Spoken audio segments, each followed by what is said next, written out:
दंडवत प्रणाम मी ईशादिष्टी सतीदादा गुरु कैवल्यवासी तपस्विनी भामाताई जी अमृते श्री गोपाल कृष्ण मंदिर माणगाव राज्याश्रम तामसा तालुका हदगाव जिल्हा नांदेड। प्रथमतः या मार्गाचे अधिकारण दत्तात्रय प्रभूंच्या श्री चरणी साष्टांग प्रणिपात करतो। साधनदाता सर्वज्ञ श्री चक्रस्वामी स्वामींची चरणी विनम्र अभिवादन करतो। तडगाव निवासी विद्या गुरुवरे बाबांना दंडवत प्रणाम। तामसा निवासी आदरणीय दादांनाही दंडवत प्रणाम। अमृत प्रवर्तक ग्रुपमध्ये सहभागी असलेल्या सर्व अच्युत गोत्रियासी दंडवत प्रणाम। अमृत प्रवर्तक व्हॉट्सअप नंबर आहे 9405575075 आणि कॉलिंग नंबर आहे 7888267120। अमृत प्रवर्तक या ग्रुपच्या माध्यमातून आपण मराठी आणि हिंदीला श्रवण करत असतो। त्याचप्रमाणे काही शंका आपण पाहत असतो। एक प्रश्न मला केला होता की म्हटले बाबा, जर एखादी स्त्रीला वैधव्य जर आलं म्हणजे ती विधवा झाली तर तिला उपदेश घेता येत नाही का? म्हटलं घेता येतो। नाही म्हटलं काय काय ठिकाणी कोणतरी सांगितलं की ज्या स्त्रीचा नवरा मेला तिला उपदेश घेता येत नाही, किंवा त्या स्त्रीला विचारलं का नाही घेतलं? म्हटलं माझा नवरा मेला। मग नवरा मेला तुझा काय संबंध? गेला त्याच्या कर्मफळाला, तू तुझं कल्याण करून घ्यायचं। आणि नवरा मेला तर काय घेऊन तुझं गेला का? सगळं काही तुझ्याकडे आहेच ना बाकीच्या गोष्टी। म्हणजे चरित्रामध्ये काही संदर्भ येतात। पूर्वीच्या काळचं मादाईसा होत्या, उमाईसा होत्या, म्हणजे हे यांना जे वैधव्य आलं यांनी काय केलं, गेल्या आणि पर्णपोटी बांधली। म्हणजे ज्या स्त्रीला वैधव्य आलं तिने आपलं जे बाकीचा काळ जो आहे, पूर्वीच्या स्त्रिया आपल्याला म्हणजे विधवा झाल्यानंतर बाकीचा जो काळ आहे तो असं धर्मसाधनेमध्ये घालवायच्या। असं चरित्रामध्ये मादाईचा प्रसंग येतो। अनेक स्त्रिया विधवा होऊन इकडे आल्याच की नाही। आता एका ठिकाणी प्रकार आहे की ज्या स्त्रिया विधवा झालेल्या आहेत ते सरळ जातात मार्गात दीक्षा घेतात। अरे तुमचा तो मृत्यूपतीच आहे, तो मरू द्या मेला तर, नित्यपती आहे ना परमेश्वर, तुम्ही त्याला कशाला सोडायचं? कशाला दुःख करत बसायचं? तो त्याच्या कर्माने आला, तो त्याच्या कर्माने गेला। समजा एखाद्याची पत्नी मेली असेल, तो पती त्याला मार्ग त्याचा मोकळा आहे, म्हणजे ज्याची मुलं आता सगळ्या गोष्टीच्या बाजूला लागल्या असतील त्यांचं मी सांगतोय। आणि उपदेश तर जरी पती मेला, जरी तुम्ही प्रपंचामध्ये असाल तुम्हाला उपदेशही घेता येतो, असं काही नाही। उलट उपदेश घेतल्यानंतर तुमचं दुःख दूर होईल, तुमचं मन त्या परमेश्वराच्या स्मरणामध्ये गुंतून राहील, जेणेकरून तुम्हाला ते दुःखच आठवणार नाही। तुम्ही जर स्मरण केलं, विशेष वंदन केला, तुमच्यामध्ये एक प्रकारचा आनंद वेगवेगळी तुमच्या ठिकाणी येईल ना। म्हणजे स्वतःचं कल्याण करून घेण्यासाठी आपला उपदेश घेता येतो। जरी पती मेला तर बऱ्याच स्त्रिया विधवा आहेत प्रपंचामध्ये, ते तसेच बसलेले आहेत, त्यांना सांगतो उपदेश घेता येतो। जर तुमचं तर काही काम नाही प्रपंचामध्ये, तुम्हाला दीक्षा घेता येते, कशाला? उलट बरं झालं ना, तुमचा तो मार्ग त्याच्यामुळे मोकळा झाला। उलट तुम्ही त्याला आलिंबन अडकून पडले असता। समजा एखाद्या बाईचा पती मेलेला आहे आणि मुलाचं लग्न झालेलं आहे, त्याचं काय काम आहे का प्रपंचामध्ये? नाही, पण ती स्वतः तिथं बसलेली असते। आता ज्या काही ज्ञानी बाया असतात त्या सरळ मार्गात निघून जातात, ज्या अज्ञानी ते प्रपंचाला धरून बसलेले असतात। म्हणून उपदेश घेतला, जरी कोणाचा पती मेला असेल तर त्यांना उपदेश घेता येतो। आणि हे याला जर म्हणतात, हे लोक चुकीचं सांगितलं तुम्हाला कोणतरी, की त्या बाईला कोणतरी म्हटलं म्हणे नाही नाही तुझा नवरा मेला तुला उपदेश घेता येत नाही, तिला दडपून त्यांनी ठेवलं तसंच। म्हणजे लोक हे आत्यंतिक नेणिवते अज्ञान शब्दाचा अर्थ केला, ज्याला काय माहीतच नाही त्याला अज्ञान असं म्हटलेलं आहे। म्हणून आपल्या जीवाच्या ठिकाणी अन्यथा ज्ञान आहे, अज्ञान आहे। हे अज्ञान काहीतरी आपण लोक चुकीचं सांगतात, आपण ऐकत बसतो। म्हणून लक्षामध्ये ठेवा, जरी तुमचा नवरा मेला असेल तुम्हाला उपदेश घेता येतो, हे लक्षामध्ये ठेवा। आणि उपदेश घ्यायलाशी कोणाचं बंधन नसतं, नवरा असतानाही घेता येतो, तुमची फक्त मनाची तयारी पाहिजे। म्हणून ही शंका लक्षामध्ये ठेवा, उपदेश घेता येत असतो। दुसरा एक मला प्रश्न केला होता, म्हटले बाबा अशी जी बिमारी आलेली आहे, अनेक साधू संत मरत आहेत, अनेक नामधारक मरण पावतायत, यासाठी काय विधी केला पाहिजे? म्हटलं लक्षामध्ये ठेवा, पहिलं ह्या मागं मी सांगितलं होतं याचा देवाचा अजिबात काही संबंध नाहीये, कारण एक प्रकारचा व्हायरस येतो। हां, आपण संरक्षण करण्यासाठी जे काही शासनाने नियम तुम्हाला सांगितले ते नियम तर पाळाच। आता कोणी असं म्हणेल की नाही नाही मी देवाचं एवढं करतो किंवा करतो मला काही होणार नाही, असं हे संभ्रम दूर ठेवा। विधीचा आणि या रोगाचा अजिबात संबंध नाहीये। तो का शरीर रोग आहे का? तो व्हायरस आहे ना एक प्रकारचा तो। आणि म्हणून जे मेरी सुनो असं म्हणतात, फक्त आमच्याप्रमाणे सगळं झालं पाहिजे त्यांना सांगून ठेवतो. आता आठवणीचं कोणाला करता येत नाही. देवाचा आणि याचा काही संबंध नाही आहे, म्हणून तुमची सुरक्षा तुम्ही करा. हां, आता ही संकट जे आहे दूर व्हावं यासाठी जास्तीत जास्त स्मरण मात्र करा, घरी सेवा करा, शास्त्र पठन करा. जे काही तुमच्याकडे लीळा येतात अनेक माध्यमातून ती लीळा तुम्ही श्रवण करा.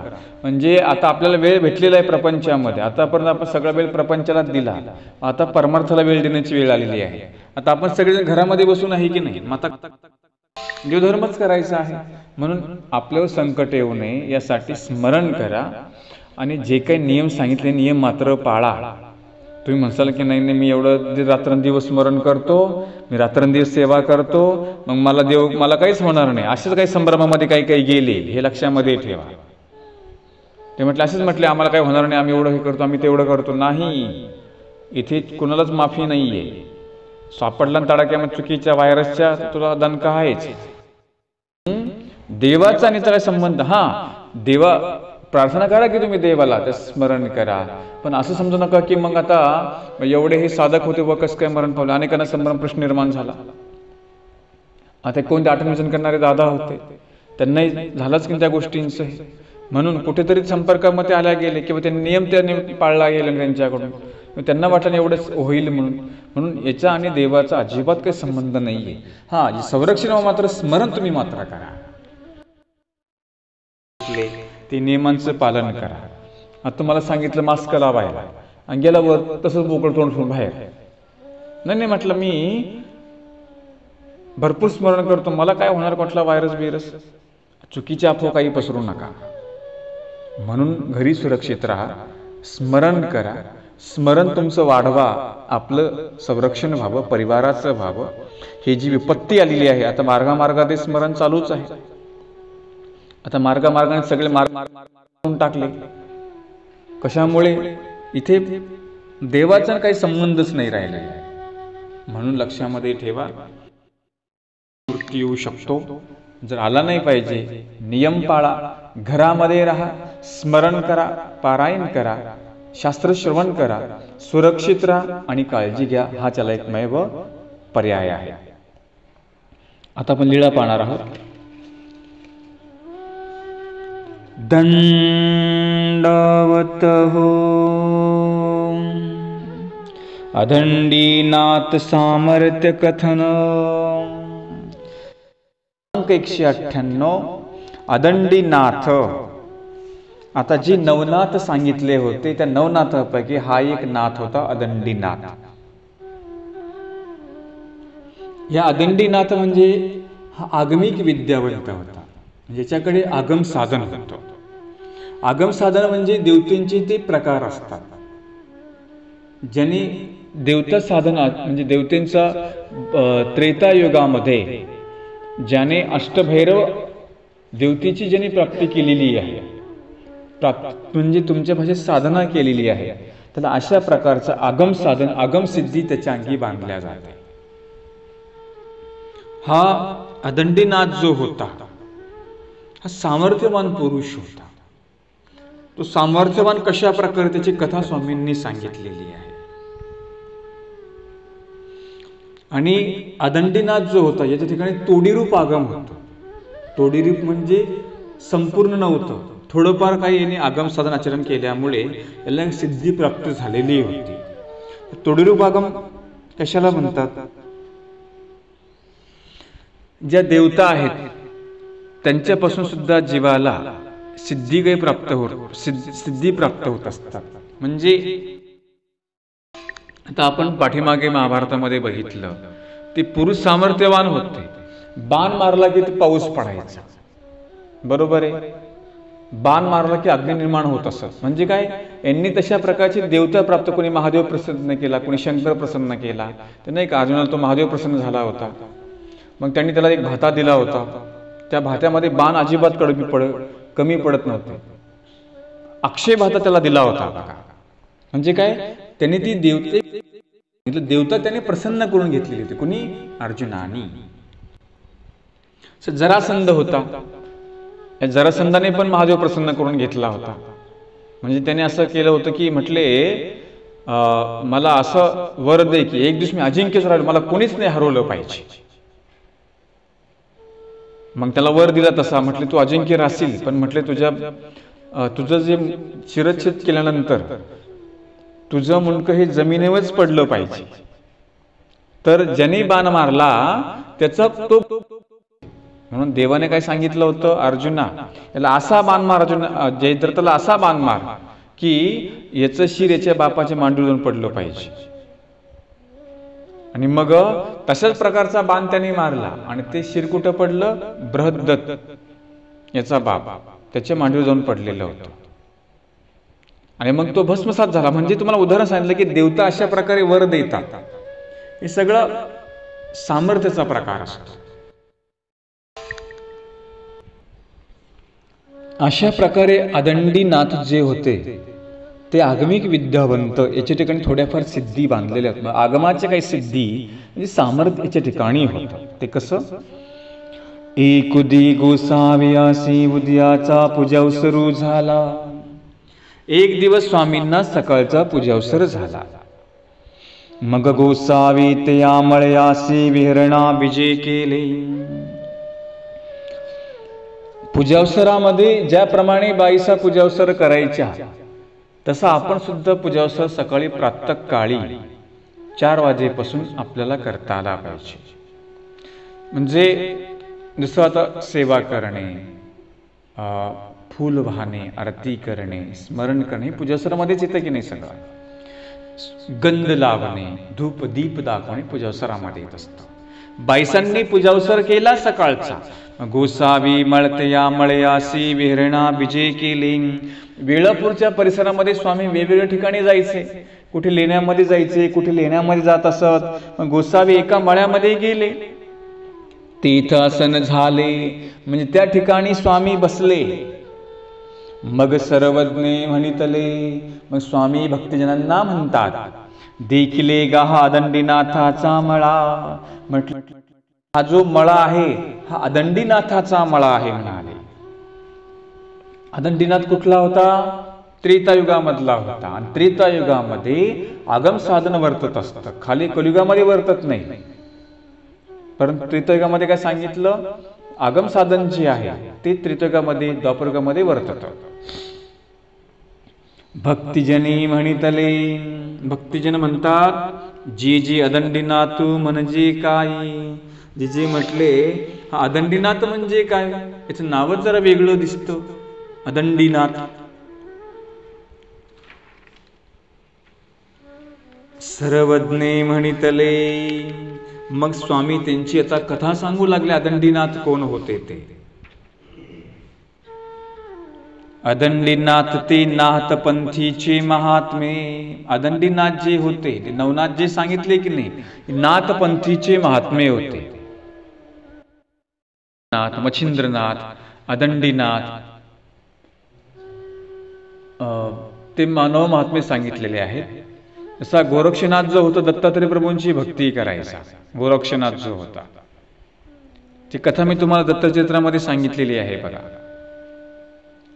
ते डाकरामासी गेले होते. अदंडीनाथ हे डाकराम सुकळी आहे की नाही, त्या ठिकाणी गेले होते. तीर्थ चौकी बैसले होते.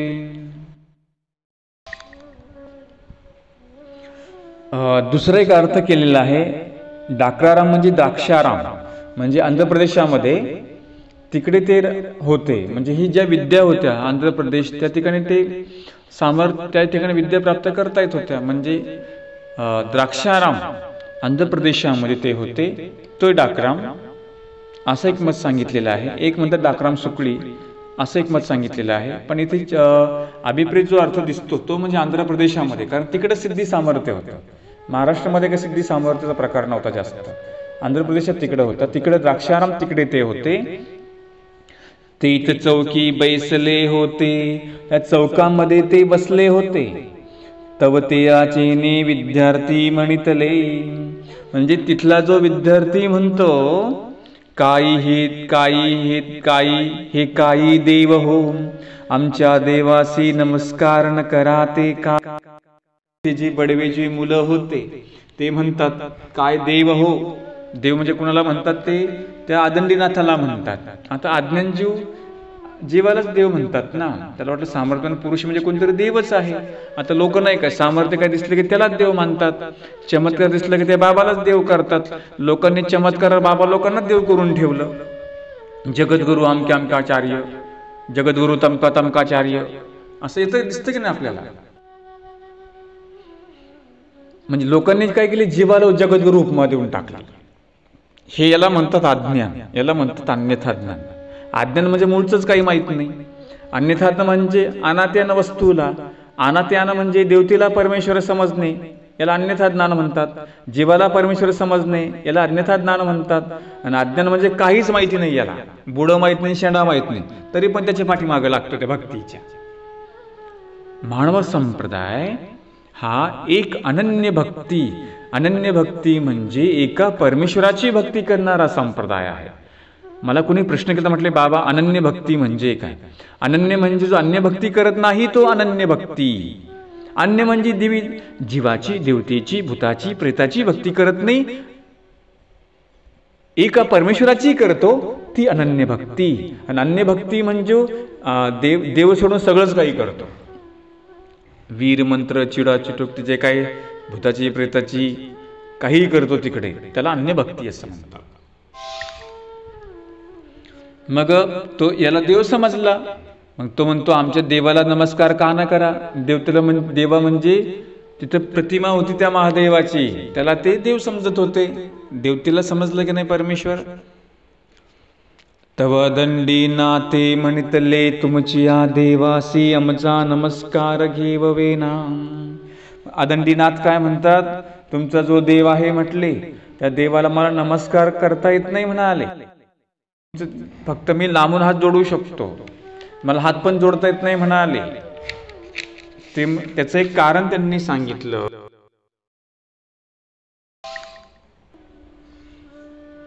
तुमच्या देवासी आमचा नमस्कार घेववेना, नमस्कार आम्हाला करता येत नाही आणि ते घेणार पण नाही म्हणाले आमचा नमस्कार. तव तेही म्हणितले कैसा ने गवे. ते म्हटले आमचा देव कस काय नमस्कार घेत नाही, तुम्ही हात तर जोडा. करा पा, त्यांनी सांगितलं करा तुम्ही नमस्कार. तेही म्हणितले तुम्ही अवघेची मिळा मग आम्ही करोणी. मग आदंडीनाथ काय म्हणतात, सगळ्या त्या मुलांना तुम्ही सगळे त्या ठिकाणी एकत्रित या, मग आम्ही नमस्कार करतो. आणि आदंडीनाथाला माहिती होतं मी जर नमस्कार केला तर पुढे काय घटना घडणार आहे ती, म्हणून तो मग ते अवघेची मिळाले, मग सगळे ते अवघे मिळाले. आदंडीनाथ उठिले, आदंडीनाथ उठले. मग म्हणितले जय देवा, त्यांनी जय देवा करून हात जोडले. म्हणून दोन्ही हात जोडले दंडवत घालो आदरिले. त्यांनी दोन्ही हात जोडले आणि तितक्यात तो दंडवत घालणार. कोण? आदंडीनाथ. तव लिंगे दोन्ही भाग झाले, म्हणजे त्या लिंगाचे देगाचे महादेवाचं लिंग त्या ठिकाणी होतं, त्या लिंगाचे काय झाले? दोन्ही भाग झाले, दोन विभाग त्याची झाले लिंगाचे. कोणी? आदंडीनाथाने नमस्कार केल्याबरोबर. अशुद्ध वाहू लागले, म्हणजे लिंगामधून अशुद्ध म्हणजे रक्त वाहू लागलं. लिंगाचे दोन्ही भाग झाले, अशुद्ध वाहू लागले. हा आदंडीनाथ जो होता नवनाथापैकी एक, सांगतात की याच्या ठिकाणी तोडीरूप आगम साधन असल्या कारणाने याच्या मस्तकी देवता सामर्थ्य वास करत होते, म्हणून हा नमस्कार करत नसे, असं एक संदर्भ सांगितलेला आहे. म्हणजे याच्या मस्तकामध्ये देवता सामर्थ्य होतं. यांनी जर कोणा प्रतिमा भंगून जात होती, म्हणून हा कुठल्या प्रतिमेला नमस्कार करत नव्हता. म्हणून तर म्हटले ना तुमच्या देवाला नमस्कार घेऊ नये, सण होणार नाहीये. आणि मग अशा प्रकारे दोन्ही भाग झाले. मग त्यात रक्त वाहू लागलं त्या पिंडीमधून, लिंगामधून. मग आदंडीनाथे म्हणितले न डरी न डरी. अशा प्रकारे ते नमस्कार केल्याबरोबर लिंगाचे दोन्ही भाग झाले, रक्त वाहू लागले. ती सगळी मुलं घाबरली, ती विद्यार्थी. मग तेने जोगवटयाचा बंद घातला. आता याच्या ठिकाणी सामर्थ्य होता आदंडीनाथ. मग त्यांनी काय केलं, जोगवट्टा गळ्यात जे पट्टा ठेवतात की नाही त्याला जोगवट्टा असं म्हटलेलं आहे.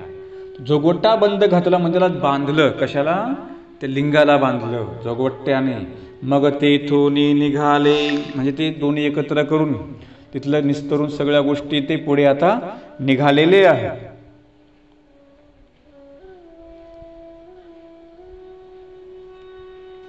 मग वाटेसी गोरक्ष भेटले. मग वाटेमध्ये ना गोरक्षनाथ भेटले, म्हणजे त्यांचाच भाऊ हा. नवनाथ होते ना, गोरक्षनाथ, अदंडीनाथ, तेच होते नवनाथापैकी, त्यांचा हा भेटला भाऊ त्यांना. तव गोरक्षेनी पुसिले, विचारलं कहा थे आवे कहा जावे हो. त्याने विचारलं कुठून आला आणि आता तुम्ही कुठे चाल.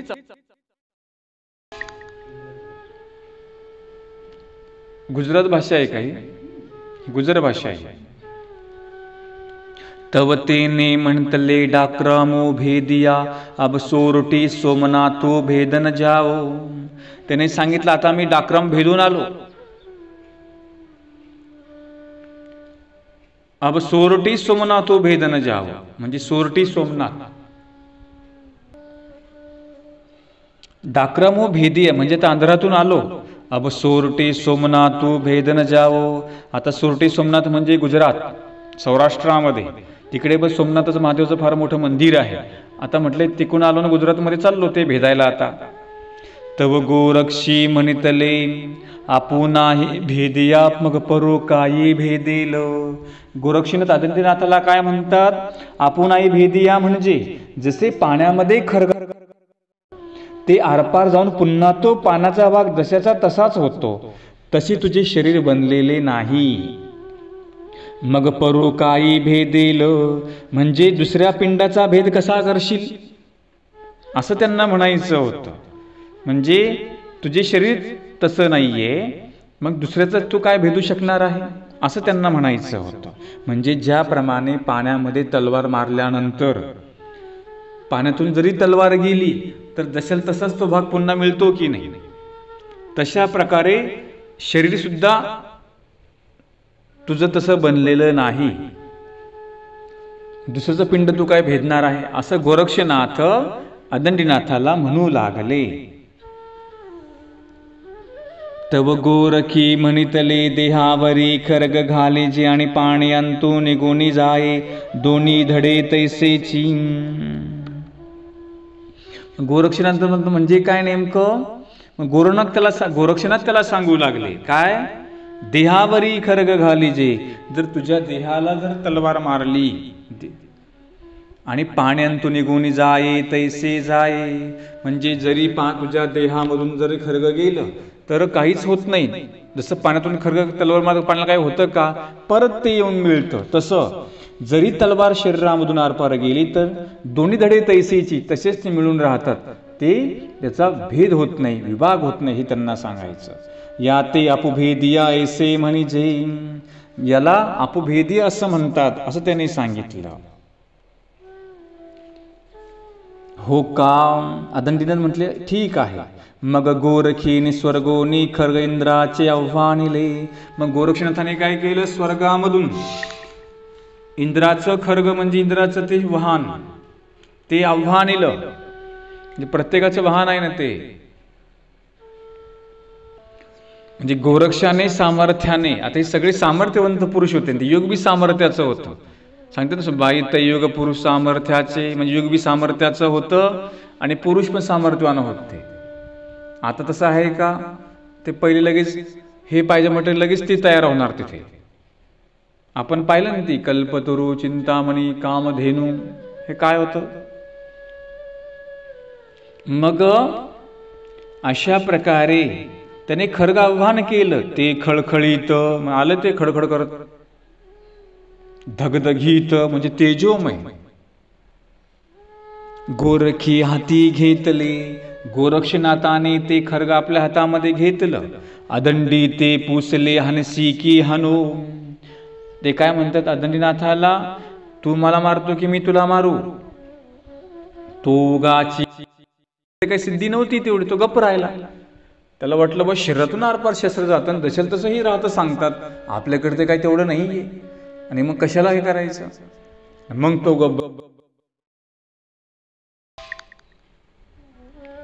मग गोरखी म्हणितले.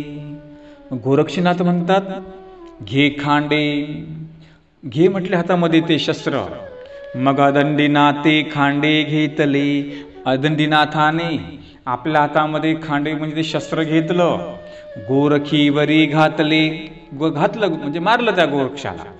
ते पाण्यांतू वाहुनी जाये तैसे गेले. मग त्याने ते शस्त्र मारल्यानंतर ज्याप्रमाणे तलवार पाण्यातून आरपार जावी तशा प्रकारचं शस्त्र जे शस्त्र आरपार गेलं, पण छेदभेद काही झाला नाही.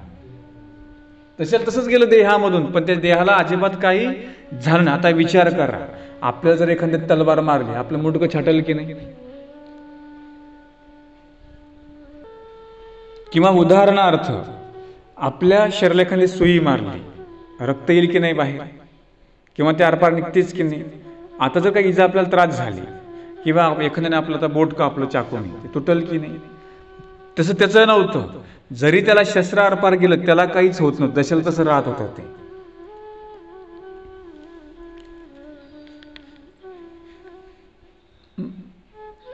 खांडे मग अदंडीनाथे गोरखेवरी घातले. परंतु वाहून जे तैसे गेले. दोन्ही धडे तैसेची मागोती मिळाली. ज्याप्रमाणे पाण्यात तलवार आरपार जाते तसं ते झालं. दोन्ही धड परत मिळाली येऊन, त्याला काहीच झालं नाहीये, जशाल तशीच येऊन मिळाली. आता होईल का तसं? आता नाही होणार. पण आता काही अघोरी लोक विद्या करतातच की नाही. काही अघोरी सांगतात, आता ते म्हणतात कुठे त्या तिकडे पोपटच बनवतात, काही बकरीच करतात. आहे त्या आंध्र प्रदेशामध्ये तिकडे कौटिल्यमान जे लोक आहेत, अशा प्रकारे करतात ते लोक. तंत्र मंत्र थोडा भाग आहेच की. आता कुणी म्हणाले की मला सामर्थ्य झालं मी आता हे करून, आता नाही तसं होणार, कारण की तो काळाचा परिणाम असतो. आणि मग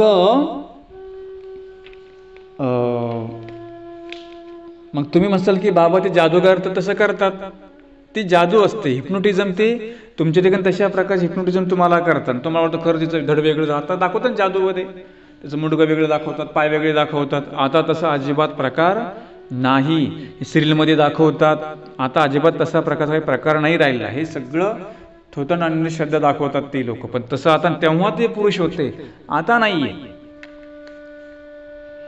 मग गोरखी म्हणतले पुता देह झाले ते ऐसे जाणीजे. म्हटली ती विद्या कशी जाणावी? अशा प्रकारचे ज्याला ज्याच्या शरीरातून शस्त्र आरपार जाताना पुन्हा मिळतं त्याला समजा की तुला ते देह झालं, ऐसे जाणावे. मग तुला ती विद्या झाली तेव्हा समजावं लागेल. मग अदंडले आता तुम्ही घ्या. अदंडीनाथ काय म्हटलं, तुमचं सामर्थ्य बघितलं, आता माझ्या ठिकाणी बघा काय आहे ते. म्हणजे दोन्ही सामर्थ्यवान पुरुष होते, हे दोन्ही आगमिकच होते, पण एकाची कमी होती, एकाची जास्त होती. कारण की अदंडीनाथ जो होता तोडीरूप आगमिक होता, हा याला थोडंफार सिद्धी होती. आणि गोरक्ष तो पूर्ण होता, याची कमी होती त्याची पूर्ण होती. मग याच्यामध्ये बी प्रकार असतो. देवता सामर्थ्यामध्ये विद्येमध्ये पण एकाला थोडी वर्तते, एकाला जास्त वर्तते, एकाला संपूर्ण विद्या येते. म्हणजे काय तशा प्रकारे विद्या प्राप्त होत असते. आपल्यामध्ये नाही का, एकाला पूर्ण ब्रह्मविद्या असते, एकाला अपूर्णच असते, एकाला संपूर्ण असते.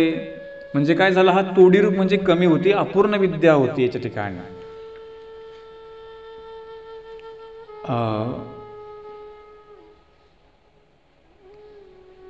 मग गोरखी खांडे घेतले अदंडीनाथावरी घातले. मग गोरक्षाने काय केलं, ते खांडे घेतलं. आता अदंडीनाथावर तो तव पाखाने खांडे लागे ऐसे लागे.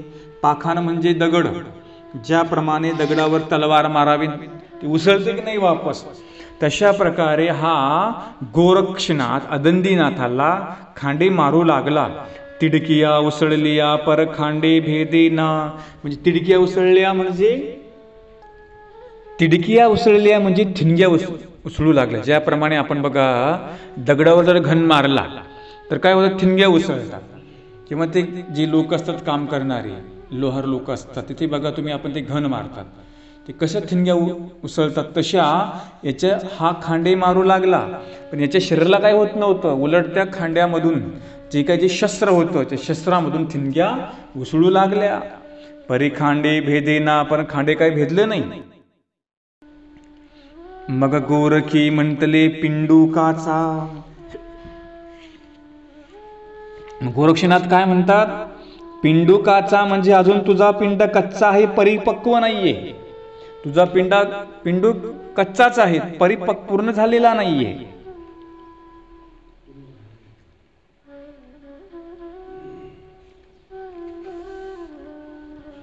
मग पिंडुकाचा घनाचा घाई चुरू होईल देह करी जाय.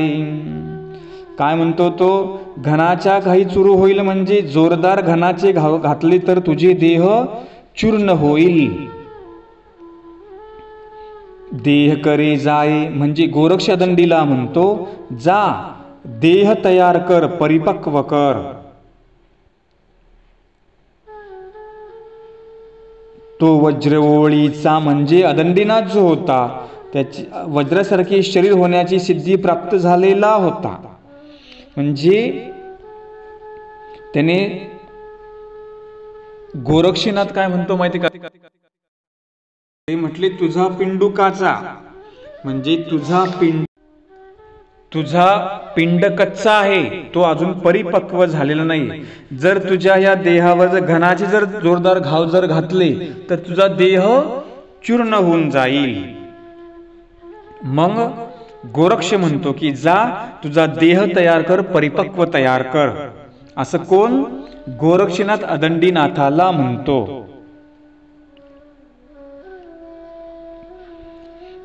तो वज्रओळीचा म्हणजे कोण वज्रओळीचा होता, अदंडीनाथ वज्रओळीचा होता. गोरक्ष अमरओळीचा म्हणजे गोरक्ष जो होता अमरओळीचा म्हणजे गोरक्षनाथ शरीरातून शस्त्र आरपार जाण्याची सिद्धी गोरक्षनाथाला प्राप्त झालेली होती. दंडी होती ती गेली. दंडी होती ती गेली म्हणजे कुणाची, अदंडीनाथाला नाव कसं पडलं माहितीये का, दंडी होती ती गेली म्हणजे लिंग चिन्ह मुद्रा सोडून दिली. आणि जी काही दंडी होती म्हणजे दंड कमंडलू जो होता तो सोडून दिला. मग अदंडीनाथू नाव पातला, मग अदंडीनाथ हे नाव त्याला प्राप्त झालं, म्हणून त्याला अदंडीनाथ हे प्राप्त झालेलं सांगितलेलं आहे. म्हणजे मनसा वाचा शरीर या तीन दंडीने तो युक्त होता, म्हणून त्याला अदंडीनाथ असं एक नाव होतं. दुसरं सांगतात की एक दंडी दोन दंडी म्हणजे प्रासंगिक नियम पाळणार. एक त्रिदंडी सांगितला नियमस्थ संन्यासी. याचं नाव पहिलं सांगतात की पहिलं मदिरानाथ, मग दंडीनाथ. दंडी शब्दाचा याला गर्व एक शब्दाचा, याला गर्व होता ना. मग अदंडीनाथ म्हणजे गर्व गेला. याला वाटायचं की माझं जे शरीर आहे असं कुणाकडेच नाही, म्हणजे कुणाचंच नाही असं त्याला गर्व झाला होता. परंतु गोरक्षाने त्याचा गर्व काय केला, दूर करून टाकला.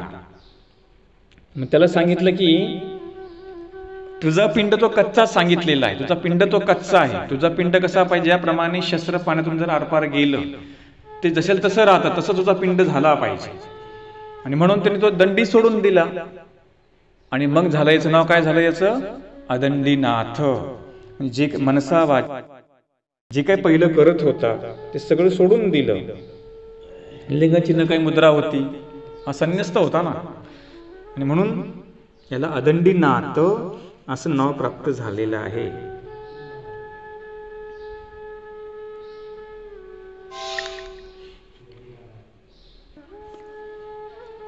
गर्व गेला म्हणून अदंडीनाथ हे नाव त्याला प्राप्त झालं.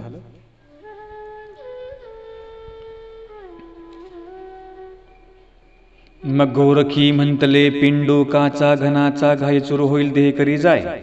तो वज्रओळीचा. वज्रओळीचा कोण होता, अदंडीनाथ. आणि गोरखी अमरओळीचा. अमरओळीचा म्हणजे गोरक्षनाथ होता अमरओळीचा. म्हणजे हे अष्ट सांगितले. अष्टभैरवाची विद्या ज्याला प्राप्त झाली, आगम साधन ज्याला प्राप्त झालं त्याच्या ठिकाणी अशा प्रकारची सिद्धी मानल्या जाते. हे देवतेंच्या सिद्धी सांगितलेल्या आहे. दंडी होती ते गेले अदंडनाथ पातला. मग तेने पुसले जैसा तुझा पिंडू झाला, हे साधन मज सांगावे. मग अदंडीनाथ काय म्हणतो, जसा तुझा पिंड म्हणजे शरीर झालेला आहे, ज्याप्रमाणे तुझ्या शरीरातून शरीर तलवार आरपार जाते तरी काहीच होत नाही, जसं पुन्हा येऊन भेटतं, तसं देह मला करायचंय, तर सिद्धी मला अंगी करायची. मग तू कशाने केली ते मला सांग, हे साधन मला सांग म्हणतो. कशाने प्राप्त केली ती? की म्हणितले. गोरक्षनाथ काय म्हणतात, तो येळापुरासी जाय. म्हटले तू येळापूरला जा, म्हणजे वेरूळला जा. तेत खेपन की वेद उत्थापिलासे, म्हणजे क्षिपणिकांनी वेदाचं उच्चाटन करून टाकलेलं आहे. तो स्थापावा, म्हणजे जैनांनी वेदाचं उच्चाटन केलेलं आहे, तो तू स्थापावा, म्हणजे त्या वेदांची पुन्हा प्रतिष्ठा करावी.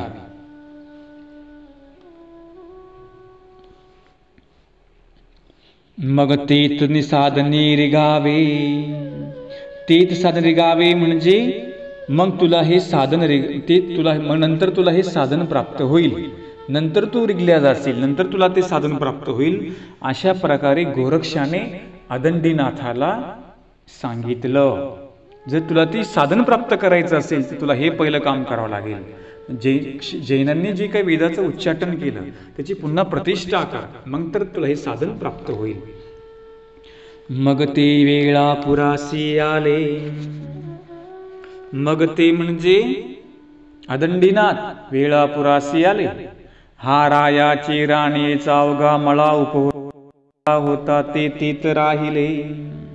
मग त्या तिथली जी राजाची राणी होती तिचा तो मळा होता, आणि अवघा उपवतो झाला, म्हणजे उपवतो म्हणजे मळ्यामध्ये काहीच नव्हतं, सगळं भकास झालेलं होतं.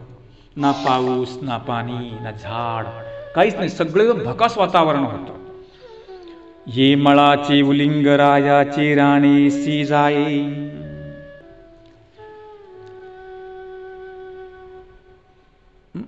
मळाची उलिंग राणी सी जाये म्हणजे तिथले जे सेवक होते ते जाऊन त्या राणीला समाचार सांगायचे की आता आपल्या मळ्यामध्ये काही नाही, वेली नाहीत, फुले नाहीत, हे त्यांनी सांगायचे पहिले जाऊन. पहिले ते सेवा, उलिंग म्हणजे सेवा करणारा सेवक. विहिरीचे पाणी आटले होते, त्यांनी सांगितलं आता आपल्या विहिरीचं पाणी आटलेलं आहे. मळाची अवघी पाणी वनिये वाळल्या होती. पहिलं त्याने काय सांगितलं होतं, म्हटले राणी साहेब आपल्या मळ्यामध्ये विहिरी आटलेली आहे, कुठल्या वेली नाहीत, फळं नाहीत, फुलं नाहीत, सगळं वाळून गेलेलं आहे. पहिलं त्याने सांगितलं होतं बरं का. नंतर एक दिवस मग ते पुरक राहिली ती दिवोनी अवकाळी अवघी सासिनिलिया, म्हणजे पहिल्याने असे सांगितलं होतं. नंतर एक दिवस तो सेवक, जेव्हापासून अदंडीनाथ त्या मळ्यामध्ये राहायला गेले तेव्हापासून फुलं बहरली, वेलींना पालवी फुटली, विहिरींना पाणी आलं, सगळं निसर्ग हिरवगार झाला होता. कधी?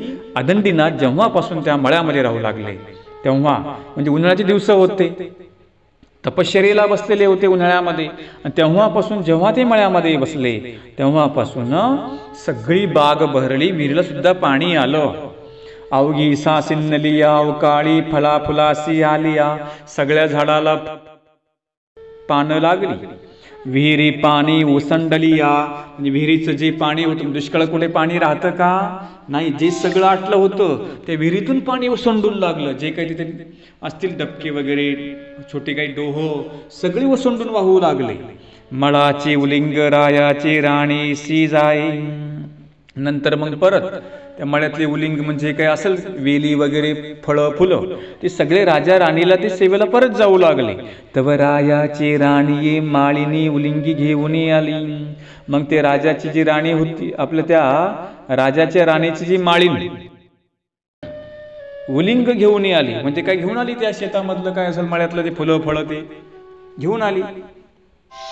म्हणजे घेऊन तवतिया रानिया पुसले हे कायेगी, जी नाही ती काळी ती फुले, जी नाही ती काळी ती फळे कैसी आणली.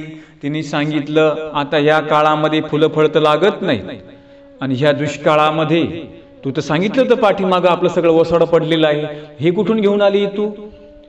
जे कधी मी पाहिलं नाही, इथे वेगळेच फुलं दिसतात, वेगळीच फळं दिसतात, जे मी पाहिलं नाही, जे आपल्या मळ्यामध्ये अशा प्रकारे तू घेऊन कस काय आली? ह्या ऋतूमध्ये, आता हा ऋतू कधी फळांचा नव्हता, ज्या ऋतूमध्ये जी फळ लागत ती सुद्धा फळं तेव्हा लागलेली होती. म्हणजे राणीला आश्चर्य वाटलं. तिया म्हंटली नाही अवघी अवघी पाणी विन वाळल्या होती या. तिने सांगितलं काय सांगू? म्हटले राणी साहेब हे सगळं वाळून गेलं होतं म्हणाले. एक थेंब विहिरीमध्ये पाणी नव्हतं, एक फुल त्या झाडाला नव्हतं, सगळं झडून गेलतं, सगळं भकास पडलं. पण काय सांगू, मळा एक पुरुष आले. म्हटले तुम्ही म्हणता ते बरोबर आहे, परंतु आपल्या मळ्यामध्ये एक पुरुष आले म्हणाले, त्यांचा हा चमत्कार आहे. जी नाही ती एक काळी ती मळा एक पुरुष आले, ते आले आणि ती दिवोनी अवकाळी अवघ्या अवधी फळी फुली सासन नेली असती, विहिरी तोंडे पाणी सांडो लागलिया. म्हटले जेव्हा त्या पुरुषांनी आपल्या मळ्यामध्ये आले, कोणतरी सामर्थ्यवान पुरुष म्हणाले, आणि आल्याबरोबर ती तपश्चर्या करतात, तपश्चर्येला बसतात. तपश्चर्येला बसल्याबरोबर त्या दिवशी ती एक काळी ही सगळी फुलं फळं आली. आणि काय चमत्कार म्हटले राणी साहेब, सगळी ओहर आपले विसरून, म्हणजे आपली जी विहीर होती एक थेंब नव्हता, ओसंडून वाहू लागली. आहे की नाही चमत्कार? हे कसला प्रकार आहे? सगळ्या सामर्थ्याचाच प्रकार आहे ना तो. अशा प्रकारे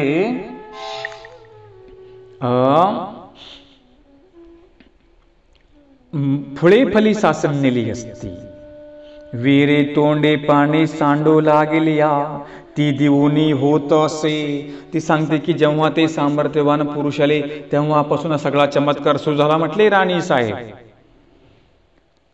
राणीया म्हणितले तरी ते या पुरखाते पुसगे, जे रायाची राणी तुमच्या दर्शनासी येवो. मग राणीला आश्चर्य वाटलं. तिला वाटलं बघा या दुष्काळामध्ये असे एवढे पाणी आलं, निसर्गकार फुलं फळं मी कधी पहिले ती माझ्या सेवेमध्ये आली. तिने वेली बघितल्या आणि मग ती म्हणते की आता त्या पुरुषांना विचार, इथल्या राजाची राणी, इथला जो राजा आहे त्याची जी राणी आहे प्रमुख, ती तुमच्या दर्शनासाठी येऊ का विचारते, असं त्यांना जाऊन विचार. ती गेली तया ते पुसले. मग म्हणतात की ती गेली, त्यांना विचारलं, रायाची राणी तुमच्या दर्शनासी येवो. म्हटले महाराज, इथली जी राणी आहे ती तुमच्या भेटीसाठी येवो म्हणते आहे, तर काय निरोप सांगू मी त्यांना? तिया तेने म्हणितले येती तरू येतो का. ते म्हटले जर त्यांची जर इच्छा असेल दर्शनाला येण्याची येऊ शकता म्हणाले, काय अडचण नाही. मग तिया माळिनी ती राणी पुढा सांगितले. मग ती माळीला म्हणते, राणी साहेब ते जे महाराज आहेत त्यांनी तुम्हाला दर्शन घेण्याची परवानगी दिलेली आहे. बघा राणी जरी होते डायरेक्ट गेली का ते नाही गेली, कारण को शिष्टाचारच तसा असतो की सामर्थ्यवान पुरुष होते बा त्यांच्या भेटीला जायचंय, त्यांना पहिलं विचारा. एखादे काय म्हटलं नाही आता आपल्या मळ्यामध्ये बसले चला लगेच दर्शनाला त्यांच्या, नाही, तिने विचारलं परवानगी त्यांची पहिली घ्या. जर एवढं हा कोणी सामान्य पुरुष तिला पण वाटलं की एवढं अघटित होऊ शकतं कस काय. आता बघा दुष्काळामध्ये झाडांना पालवी पडणं सामर्थ्य प्रकार होऊ शकतो की नाही. मग तिला त्याने विचारलं. मग तिने राणी पुढा सांगितलं ते पुरुष म्हणतात ती तरी येऊ का. मग ते तैसीची निघाली पायीची. बघा पहिली काय त्या पालखीमध्ये बसून जात असेल किंवा त्या घोड्यावर बसून जात असेल, पण आता काय झाली ती आता त्या पुरुषांच्या भेटीला पायी निघाली. म्हणजे आपलं सगळं बाजूला ठेवलं, मान्यता आपली उपाधी, कारण की तिला माहिती होती ते सामर्थ्यवान पुरुष आहेत, त्यांच्या भेटीला आपण जायचं. उपाधी घेऊन जाता येईल का तिला तिथे? नाही, कारण की ती गुरूंच्या भेटीला चालली होती. जेव्हा तिने ती ऐकलं तेव्हाच तिने त्यांना ते गुरु मानलेलं होतं. गुरुच्या भेटीला कसं जायचं असतं, सगळा उपाधी बाजूला ठेवून तो तिथे जायचा असतो. मग ती गेली सगळं त्याने. मग ती पायी निघाली.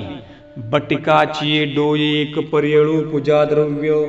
बटिक म्हणजे तो सेवा करणारा कोणी असेल सेवक, त्याच्या डोक्यावर बटिक म्हणजे दासी, दासी केला त्याच्या डोक्यावर पर्यळू पूजा द्रव्य. पर्यळू म्हणजे काय, जे परिळ म्हणजे ताट, त्याच्यामध्ये पूजाद्रव्ये ठेवली. एकूअन्नाचा, एकूअन्नाचा म्हणजे जेवणाचं साहित्य, भोजनाचं साहित्य घेऊन आली. पदार्थ हाती झारी, झारी म्हणजे काय, पाण्याचं भांड. मग ती घेताना पूजाद्रव्य घेऊन आली, भोजन पण घेऊन आली. रिकामी आली का ती? रिक्त असते न पश्यंती राजा नाम देव गुरु. बघा, तिची पहिलीच भेट होती, पण तिने विचार केला की ती पण राणी पण धर्मवानच होती, ती पण काय अध्यात्म काही करायचीच की नाही. बघा, ज्याला जीवनात अध्यात्म असेल ना त्याला सुस्त सगळं. मग ती आली, झारी ऐसी आली, अशी प्रकारे आली. तयाचे पाय धुतले, म्हणजे जे अदंडीनाथ होते त्यांचे तिने पाय धुतले. पूजा केली, मग तिने काय केली? त्यांची पूजा केली. जेवू वाढले, त्यांना जेवायला वाढण दिलं, म्हणजे जेवू वाढलं त्यांना. तांबूळ दिधले, तांबूळ दिधले म्हणजे पानविडा, जेवणानंतर तांबूळ खात होते. मग म्हणे मजोपदेशू द्यावा, ती म्हणते की गुरु महाराज तुम्ही मला काय द्या? उपदेश द्या. आता तुमचा मला तुमचं शिष्यत्व स्वीकारायचंय, तुम्ही माझे गुरु व्हा, मला उपदेश द्या म्हटली. दिधला, मग त्याने काहीच असेल तो मंत्र दिला. मग बिढारासी निघाली, मग ते आपला बिढारासी गेली. ऐसे प्रतिदिनी करी मग आपण जेवी. अशा प्रकारे तिचा नित्याचा नेम काय झाला? पहिला आपल्या गुरुच्या भेटीला जायचं, पूजा करायची, भोजन द्यायचं, आणि मग आपण भोजन करायचं. गुरुने भोजन केल्याशिवाय जी राणी होती ती भोजन करत नव्हती. तिने उपास दिला, परंतु माझे गुरु जेवत नाही तोपर्यंत अन्नाचा एक पाणी सुद्धा पित नव्हती. अशा प्रकारचा नियम त्या राणीने सुरुवात केला. आता उद्या पुढे काय होणार आहे, पुढे तिने कशी सेवा केली, पुढे काय झालं, आपण ते उद्याच्या भागामध्ये पाहणार आहोत. कारण चरित्र फार मोठं आहे आणि विस्तार रूप आहे, आणि म्हणून आता आपण पुढे उद्याच्या भागामध्ये काय झालं ते उद्या पाहूया. ही लक्षामध्ये ठेवा, श्रवण करा. दंडवत हो.